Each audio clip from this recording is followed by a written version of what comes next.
데살로니가 교회는 바울의 2차 선교 여행 때 세워진 교회입니다. 이 데살로니가 전후서는 사도행전 16장과 17장 그 배경을 이해하시면 더욱더 아시기가 쉬워집니다. 자, 1차 선교 여행을 마치고 바울과 실라 그리고 디모데 그리고 잘 드러나지 않지만 이 의사 누가가 함께 2차 선교 여행의 일정을 함께 하게 됩니다. 근데 아시아로 가기를 원했죠. 근데 성령께서 아시아로 가는 길을 계속 막으십니다. 자, 그러자 이 바울 일행이 이 비두니아로 가려고 합니다. 이 비두니아, 튀르키의 이스탄불입니다. 그러니 이 성도님들 보시기에 이 흑해가 있고 그다음에 여기가 아시아, 유럽, 지중해라면 이 흑해와 지중해 사이에 이 유럽과 아시아를 잇는 제일 북쪽에 있는 게 튀르키예 이스탄불입니다. 유럽으로 아시아로 가는 걸 성령이 막으시니까 막 바울이 헤매는 거예요. 그리고 아시아 북쪽까지 올라가려고 한 겁니다. 그런데 그것도 예수의 영이 막으십니다. 그래서 다시 드로아로 가는데 트로이죠. 이 지중해 이 흑해 사이에 이 아래쪽에 우리 트로이의 목마 있는 거기입니다. 그곳과 가까운 곳입니다. 거기에서 환상 가운데 마케도냐 사람 하나가 와서 우리를 도우라. 그것을 바라보게 됩니다. 그리고 그 자리에서 드로아에서 유럽으로 건너가게 되죠. 그리고 첫성 이제 이 빌립보에 도착을 하게 되는데 바울의 선교의 패턴을 보면 처음에 회당을 찾아가게 됩니다. 그죠? 이 성경을 알고 있는 하나님을 알고 있는 자들에게 성경을 풀어서 해석을 하면서 그렇게 복음을 증거하는데 빌립보에는 회당이 없어요. 그래서 며칠을 유하다가 기도하러 가는 길에 강가에 앉아 있는 여인들을 만나고 거기서 복음을 증거하게 됩니다. 자주장사 루디아. 그리고 기도하러 가는 길에 귀신 들린 여자 종을 만나게 되는데 너무 마음이 아파서 그 귀신을 쫓아내 주죠. 그리고 그 주인들이 그 귀신을 통하여서 점을 쳐서 돈을 벌었는데 그 돈 버는 것이 끊어지게 되니까 바울을 고발하게 됩니다. 잡혀서 죽도록 매를 맞고 깊은 감옥에 갇힌 것이 빌립보에서의 모습이었습니다. 하나님께서 지진으로 감옥 문을 열어주셨지만 도망가라고 열어주신 건 아니었죠. 그 간수가 자살하는 것을 막고 주 예수를 믿으라. 그러면 너와 네 집이 구원을 받으리라. 그 말씀을 통해서 간수와 그 가족이 세례를 받고 구원을 받는 일이 일어납니다. 그런데 그렇게 놀라운 복음의 역사가 나타난 건 아니에요. 거기서 떠나서 가게 된 곳이 이 데살로니가입니다. 데살로니가에는 회당이 있었습니다. 그래서 회당에서 바울이 접점을 찾아서 복음을 증거하는데 사도행전 16장 17장에 의하면 세 안식일 동안 데살로니가 회당에 머물렀다. 그렇게 되어 있습니다. 세 번의 안식일, 3주 동안 머물렀다는 얘기인데 왜 3주밖에 머물 수 없었느냐면 데살로니가에 있는 유대인들이 조금 뭐라 그럴까요? 되게 좀 독해요. 회당에서 복음을 증거할 때 복음 증거한 주요 내용이 무엇이냐면 사도행전 17장에 하면 예수께서 고난받으시고 죽으시고 하나님께서 살리셨다. 그게 주 내용입니다. 그게 우리가 증거하는 내용 아닙니까? 그런데 그 회당에 있던 사람들 가운데 크게 두 가지 반응을 보입니다. 첫 번째 반응은 많은 헬라인 무리와 헬라인의 큰 무리와 다수의 귀부인들이 그 복음을 받아들이고 바울과 실라를 따르게 됩니다.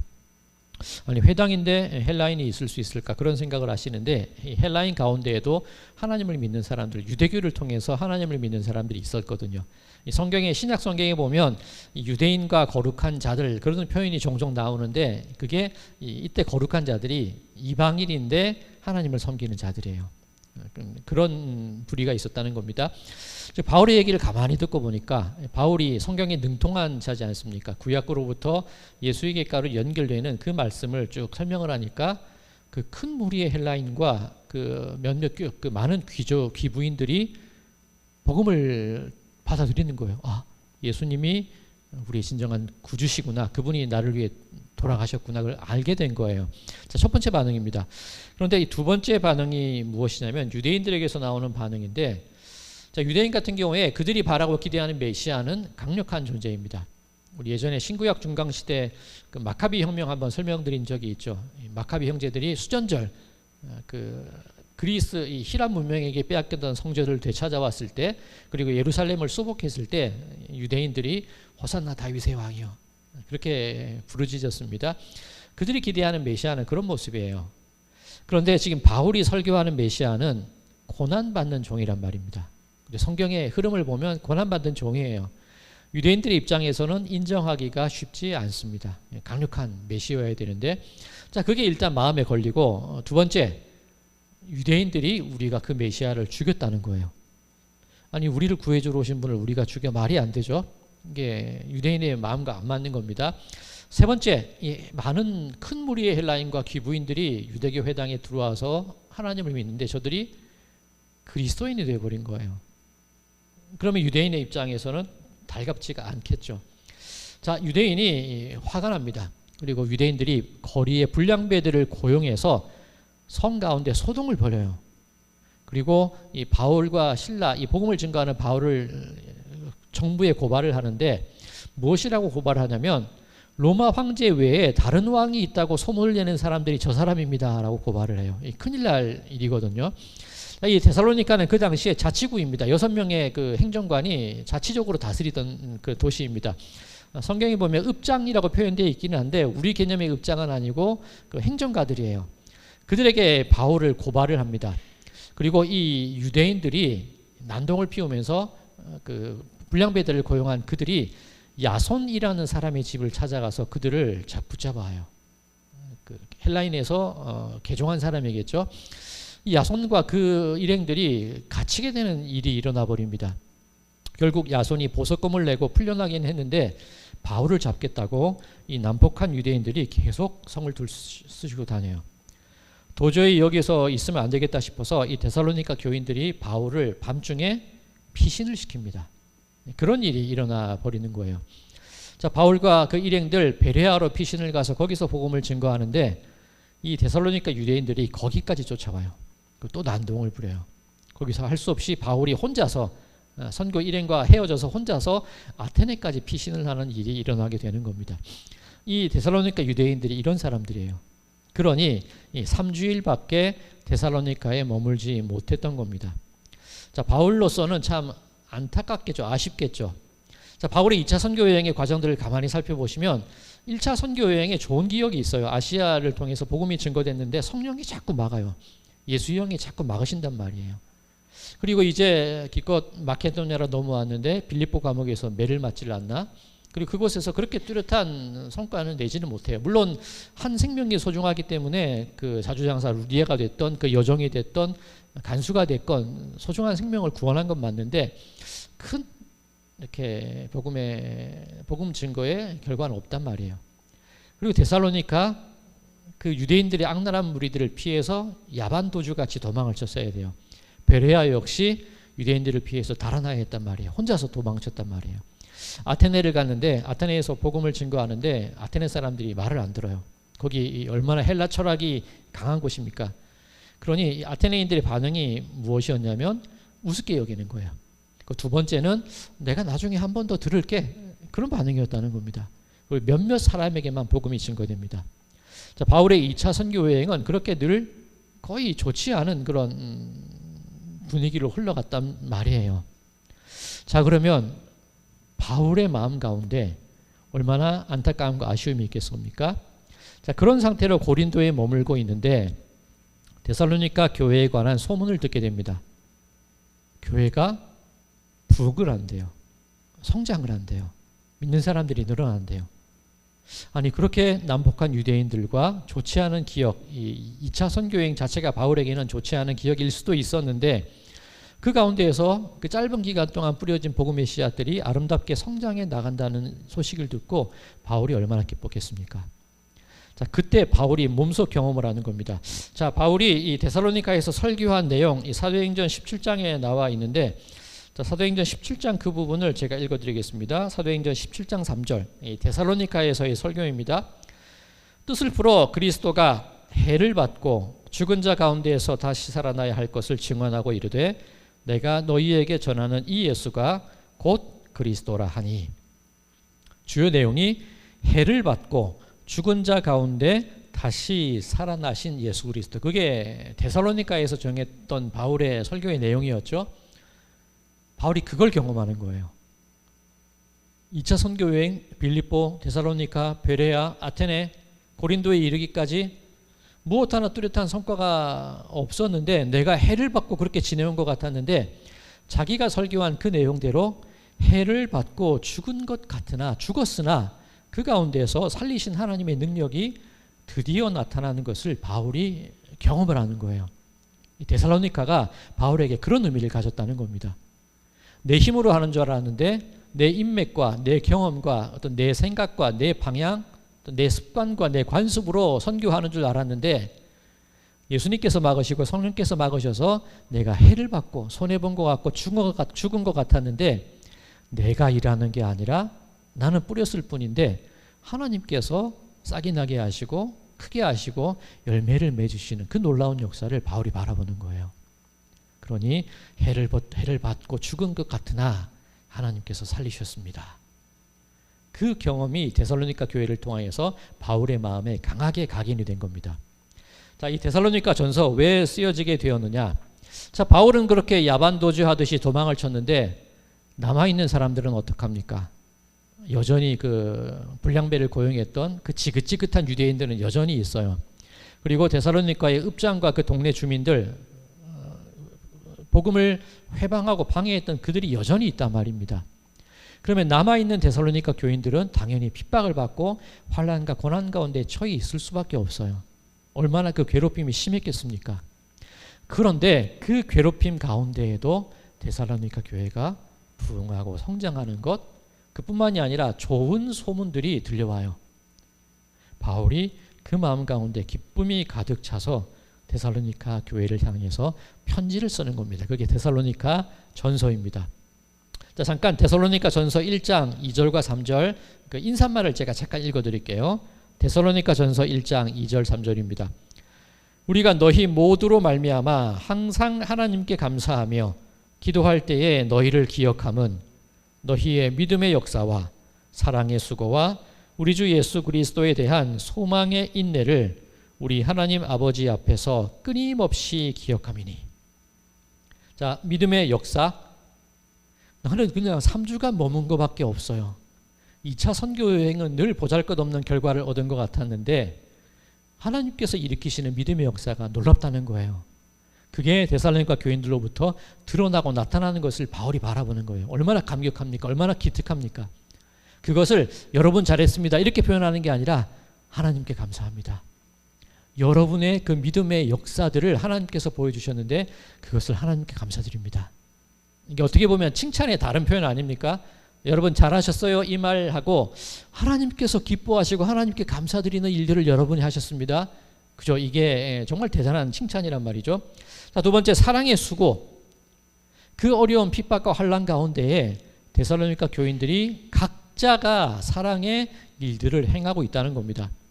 자, 이후에 나올 내용이기는 한데 이 데살로니가 교회가 어떤 일들을 하냐면 예루살렘에 큰 기근이 닥쳤을 때 구제 헌금을 모아서 예루살렘으로 보낸 주축교회가 이 데살로니가 교회예요.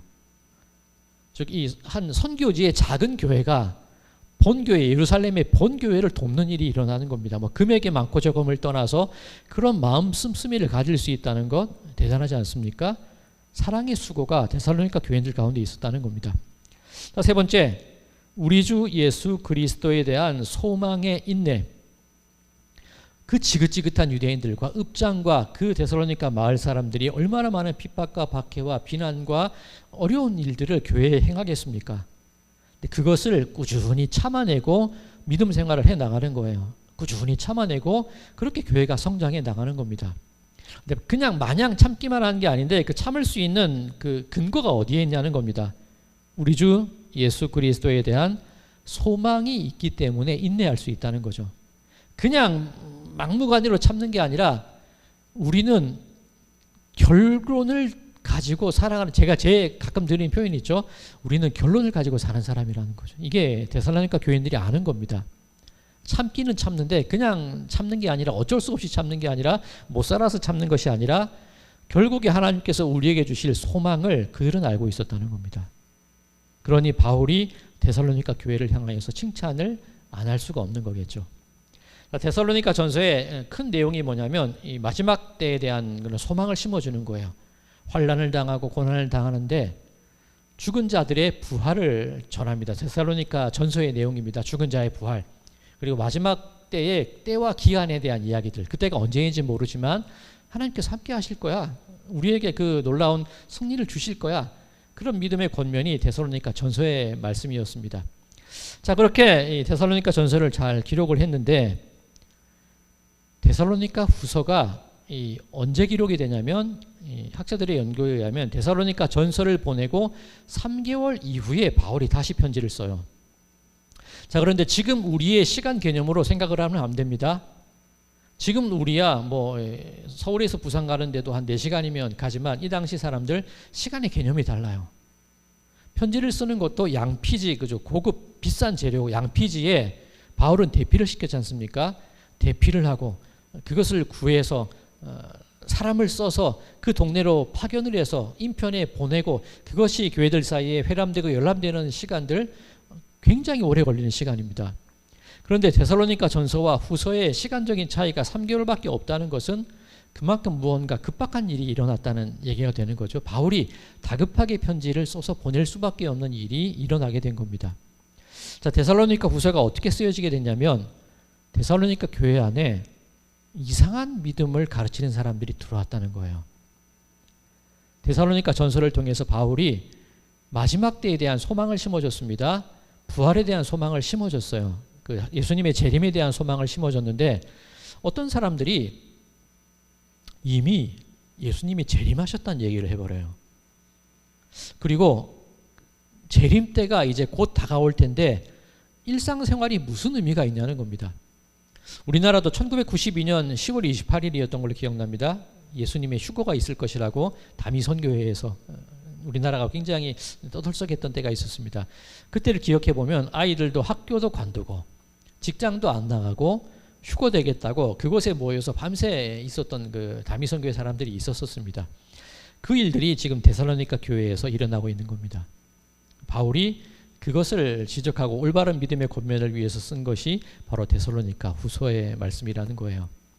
자, 이 우리가 아는 성경 말씀 중에 일하기 싫으면 먹지 마라 그 말씀이 있죠. 그게 데살로니가 후서의 배경입니다. 그 종말을 기다리면서 일을 안 하는 거예요. 뭐 끝날 건데 일해서 뭐해. 그리고 그 당시 유력한 사람들에게 뒷돈을 받아가면서 나쁜 짓을 골라 했던 사람들이 있었거든요. 그게 정당한 일상생활이 아니잖아요. 바울이 권면하는 겁니다. 마지막 때에 그렇게 이해하면 안 된다는 거예요. 우리 일상의 성실함과 수고, 주님께서 오실 그날을 알 수 없지만 우리 일상에서 벌어지는 그 성실함과 수고의 날들을 보내야 된다는 그 권면을 하고 있는 겁니다. 자, 그리고 오늘 이 데살로니가후서 오늘 본문 말씀에만 한정해서 보자면 또 다시 바울이 데살로니가 교인들에게 희망과 소망을 주는 내용이 있는데 그것이 뭐냐면 여러분 힘드시지요? 박해받고 계시지요? 아마 더 심한 박해가 있었던 것 같아요. 바울이 말하기를 여러분들을 박해하는 그 사람들을 하나님께서 마지막 때가 되었을 때 똑같이 저들을 박해하실 겁니다. 여러분들을 박해와 고난을 당하고 계시지만 하나님께서 여러분들을 위로해 주시고 소망을 여러분들에게 베풀어 주실 겁니다.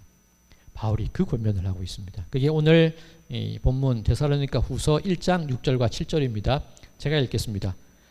너희로 환난을 받게 하는 자들에게는 환난으로 갚으시고 환난을 받는 너희에게는 우리와 함께 안식으로 갚으시는 것이 하나님의 공이시니. 하나님의 공의를 믿자는 거예요. 여러분 힘들고 박해받으시죠? 여러분들을 괴롭히는 그 사람들이 오히려 심판대에 설 겁니다. 여러분들 어려우시지요? 그런데 우리들은 하나님의 안식이 우리에게 주어질 겁니다. 그렇게 참고 이기자, 그 말씀을 바울이 권면하고 있는 겁니다. 자, 그러면 하나님이 복수해 주실 거야? 우리에게는 좋은 결말이 있어? 이게 주제인 것 같은데 사실 더 중요한 말씀이 있습니다. 5절 이는 하나님의 공의로운 심판의 표요 너희로 하여금 하나님의 나라에 합당한 자로 여김을 받게 하려 함이니 그 나라를 위하여 너희가 또한 고난을 받느니라. 고난이 뭐냐면 하나님 나라의 백성이 되기 위한 합당한 과정이라는 겁니다. 하나님 나라의 백성이 되기 위한 티켓을 받는 과정이 고난이라는 그런 얘기입니다. 자, 고난을 통과하면서 믿음이 강해집니다. 우리는 평안할 때 믿음이 성장하는 것 같지만 고난을 통해서 믿음이 강해져요. 데살로니가 교인들의 모습이 그거 아닙니까? 온갖 박해와 비난과 어려움을 겪고 있지만 믿음의 역사, 사랑의 수고, 그리고 소망의 인내, 그것을 통하여서 날마다 성장하는 게 데살로니가 교회의 모습이었다는 거예요. 그러니 하나님 나라의 백성이 되는 그 과정 속에서 박해라는 것은 우리들이 경험해야 될 티켓과 같다는 그 얘기입니다. 자, 오늘 앞서서 데살로니가 교회의 어떤 역사적인 배경에 대해서 길게 말씀드린 것 같은데, 사실은 제가 말씀드리는 내내 은근히 강조한 말씀이 있습니다. 이게 뭐냐면 해를 받고 죽은 자 가운데 다시 살아나신 예수. 그 데살로니가 교회에서 설교한 주요 내용이었죠. 바로 그거라는 거예요. 우리가 해를 당하고 죽은 자 같이 살아가는 것 같지만 다시 살리실 하나님의 그 믿음의 기준에서 보면 그 박해와 그 해받는 일이 오히려 하나님의 백성으로서의 삶을 증거하고 드러내는 모습입니다. 박해당하는 것을 두려워하거나 걱정하거나 피하려고 하지 마십시오. 그 얘기를 하고 있는 겁니다. 자, 우리나라 속담에 이 내 코가 석자라는 그런 말이 있습니다. 내 앞가림 하기도 바쁘고 내일 신경 쓰기도 벅차다, 뭐 그런 내용일 겁니다.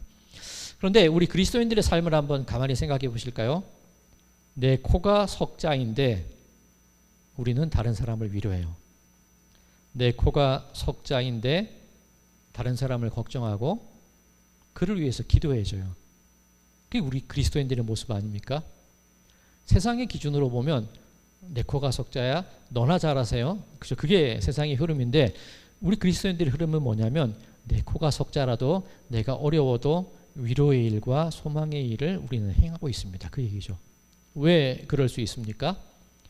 해를 받고 죽은 자 가운데에서 살아나신 그 예수를 우리가 믿기 때문에 지금 우리가 해를 받고 죽은 것 같으나 결국에 하나님께서 우리에게 주실 그 안식과 평안과 영원한 생명을 우리는 믿기에 내 코가 석자인 상황 가운데에서도 우리는 그 믿음의 역사, 사랑의 수고, 그리고 소망의 인내의 삶을 꾸준히 해나갈 수 있다는 것. 이게 우리 그리스도인들이 가지고 있는 어떤 구원의 확증표, 하나님 나라의 티켓, 그것이라고 할 수 있다는 얘기입니다. 자, 사랑하는 성도 여러분들, 오늘 이 데살로니가 후서 1장을 통해서 우리가 배울 내용, 우리는 결론을 가지고 사는 사람들입니다. 내 코가 석자라도 우리는 위로할 수 있고 우리 삶 가운데 해를 받는 것 같고 고난당하고 어려움 가운데 처해 있는 것 같으나 그것들을 통하여서 우리는 더욱더 하나님 나라의 일들을 더욱더 담대히 꾸준히 해나갈 수 있습니다. 믿음의 역사, 사랑의 수고, 소망의 인내, 자, 그 모습들을 우리 삶 가운데 꾸준히 채우고 실천하고 실행해 나가는 그 삶, 그것이 우리가 간직해야 될 믿음의 모습인 줄로 믿습니다. 바라기는 데살로니가 교인들, 어쩌면 우리들의 삶은 더 어려울 수 있습니다. 이 경제적인 어려움과 이 환란, 여러 가지 가정의 염려들, 그 가운데서 우리 성도님들의 삶 가운데 예수 그리스도로 인한 그 소망의 인내를 잃지 마시고 그 고난의 길들을 오히려 담대함으로 꾸준히 살아나가시는 우리 모든 분들의 삶이 되시기를 주님의 이름으로 간절히 축원드립니다.